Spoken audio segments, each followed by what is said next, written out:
চট্টগ্রামের প্রতিরক্ষা শিল্পে সম্প্রতি গতিবিধি ত্বরান্বিত হচ্ছে। দেশীয় কারখানায় তৈরি হচ্ছে সমসাময়িক সামরিক সরঞ্জাম ও সমরাস্ত্র, যা মেড ইন বাংলাদেশ লেবেলে বাজারে আসছে। বিশ্লেষকরা বলছেন, এই উৎপাদন চলমান পরিস্থিতিতে দেশের অস্ত্র আমদানির উপর নির্ভরতা কমাতে গুরুত্বপূর্ণ ভূমিকা রাখবে। সরকার ও শিল্প খাতের সমন্বয়ে প্রযুক্তি স্থানান্তর, উৎপাদন শক্তি বাড়ানো ও স্থানীয় ও আন্তর্জাতিক মান অর্জন করা হচ্ছে। বিশ্বের অন্যতম পরাশক্তি চীন এবার এমন এক পদক্ষেপ নিয়েছে যা বাংলাদেশের ইতিহাসে আগে কখনো দেখা যায়নি। তারা শুধু অস্ত্র বিক্রি করছে না, বরং সেই অস্ত্র তৈরির প্রযুক্তি, কারখানা, এমনকি প্রশিক্ষণ পর্যন্ত বাংলাদেশের হাতে তুলে দিচ্ছে। অর্থাৎ বাংলাদেশ এখন আর কেবল ক্রেতা নয়, উৎপাদক দেশের তালিকায় প্রবেশ করছে। এই প্রকল্পের কেন্দ্রবিন্দুতে আছে চীনের বিখ্যাত প্রতিরক্ষা প্রতিষ্ঠান নরেনগো। তাদের হাত ধরে বাংলাদেশ পেয়েছে ভয়ঙ্কর শক্তিশালী PF-98 এন্টি ট্যাঙ্ক রকেট সিস্টেমের পূর্ণাঙ্গ প্রযুক্তি। এই রকেটের আরেক নাম কুইন বি। ছোট কিন্তু মারাত্মক, মাত্র ২৬ কেজি ওজনের এই রকেট সিস্টেম যে কোনো আধুনিক ট্যাঙ্কের বর্ম ভেদ করে ভেতরের সবকিছু জ্বালিয়ে দিতে পারে। ভাবুন তো, একজন সৈন্য কাঁধে তুলে নিয়ে মুহূর্তেই শত্রু পক্ষের ট্যাঙ্ক ধ্বংস করে দিচ্ছে। এই দৃশ্যটা এখন আর দূরের কল্পনা নয়। শীঘ্রই চট্টগ্রামের বাংলাদেশ অর্ডিন্যান্স ফ্যাক্টরি থেকে বের হবে সেই বাংলাদেশি হাতে তৈরি PF-98। এই প্রকল্পে অংশ নিচ্ছেন প্রায় ২০০ জন বাংলাদেশি কর্মকর্তা। তাদের প্রশিক্ষণ দিচ্ছে চীনের পিপলস লিবারেশন আর্মি। তাদের হাতেই তৈরি হবে সেই ভবিষ্যৎ, যেদিন বাংলাদেশ নিজের প্রযুক্তিতে আর উন্নত অস্ত্র বানাতে পারবে। দেশেই তৈরি হবে রকেট, দেশেই নিয়ন্ত্রণ হবে মান। এ যেন আত্মনির্ভরশীলতার এক জ্বলজ্বলে প্রতীক। কিন্তু এখানেই শেষ নয়।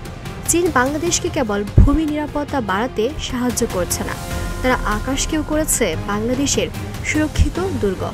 বাংলাদেশ এখন তৈরি করছে ম্যানপ্যাডস, অর্থাৎ কাঁধে বহনযোগ্য বিমান বিধ্বংসী ক্ষেপণাস্ত্র। এই ক্ষুদ্র অস্ত্রগুলো যুদ্ধক্ষেত্রে এক একটা ভয়ঙ্কর নখর। একজন সৈন্য নিচু দিয়ে উড়ে যাওয়া শত্রু ড্রোন, হেলিকপ্টার, এমনকি যুদ্ধ বিমানকেও মুহূর্তে ভূপাতিত করতে পারে। বাংলাদেশ এখন পেয়েছে দুটি আধুনিক ম্যানপ্যাডস প্রযুক্তি, FN-6 ও QW-18। একটি তৃতীয় প্রজন্মের ইনফ্রারেড সিস্টেম, অন্যটি চতুর্থ প্রজন্মের আর উন্নত মডেল। এগুলোর পাল্লা প্রায় ৫ কিলোমিটার, অর্থাৎ নিচু থেকে মাঝারি উচ্চতায় থাকা যে কোনো লক্ষ্যবস্তু মুহূর্তে ধ্বংস। বাংলাদেশের মতো নদী ও পাহাড়ি ঘেরা দেশে এই দ্রুত মোতায়েনযোগ্য প্রতিরক্ষা ব্যবস্থা সত্যি এক গেম চেঞ্জার। তবে প্রশ্ন একটাই, চীন এত সহায়তা দিচ্ছে কেন? এর পেছনে কি শুধু বন্ধুত্ব, না এর পেছনে আছে এক কৌশলগত স্বপ্ন? চীন এখন চাইছে বঙ্গোপসাগর ও ভারত মহাসাগরে তাদের প্রভাব বিস্তার করতে। এই অঞ্চলের একটি শক্তিশালী বাংলাদেশ তার জন্য এক অমূল্য মিত্র।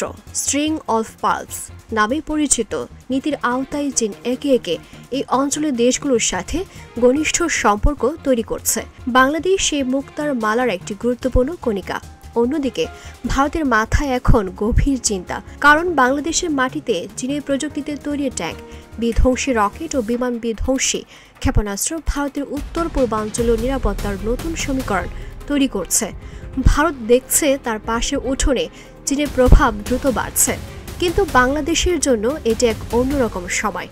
দেশের প্রতিরক্ষা এখন শুধু ক্রয়ের উপর নির্ভরশীল নয়, এটি এখন সৃজনশীল উৎপাদনের যুগে প্রবেশ করেছে। প্রতিরক্ষা শিল্পে তৈরি হচ্ছে নতুন কর্মসংস্থান, নতুন প্রযুক্তিগত প্রজন্ম। এ যেন অন্ধকারের পর আলোর উদ্ভব, এক নীরব বিপ্লব। আজকের বাংলাদেশ শুধু নিরাপত্তা নয়, আত্মবিশ্বাসও তৈরি করছে নিজের হাতে। যেদিন সেই প্রথম মেড ইন বাংলাদেশ ট্যাগ লাগানো রকেট যুদ্ধক্ষেত্রে গর্জে উঠবে, সেদিন পৃথিবী বুঝবে ছোট দেশ মানে দুর্বল দেশ নয়, বরং প্রস্তুত দেশ। দিলুবাদনী, ভোরের আকাশ।